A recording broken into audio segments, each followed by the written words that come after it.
sibona bebona bona amehla bawasebenzisela ukubona inkonzo yabonayo isono suke seni bakholwa ngokubona ngicela ukukhuluma. Inhliziyo zenu mayingakhathazeki ngokubikha laba abanezindle eziningi kusho baba umfundisi esefuna umnikelo komahlale lahleze badlula ngemoto njalo emini. Umoya ingcwele nengilosi kuyokwehlela ngoba kugcwele umuntu ombodadewethu epulpit. Phela siwiswa izona. Sishibukaliswa inyembezi zabafela iqiniso ngaphansi kwezandla zababa umfundisi.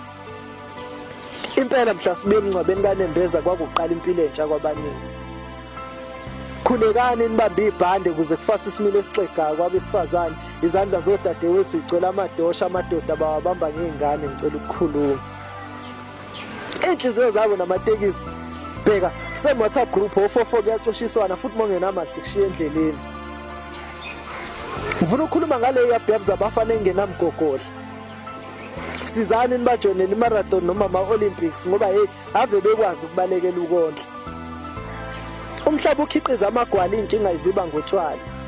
Kuxabene ubendlu magcina uphenduka umaqala emathuneni kugcwele amathambo engane ezincane kusamele insithidlo zabantu abadala.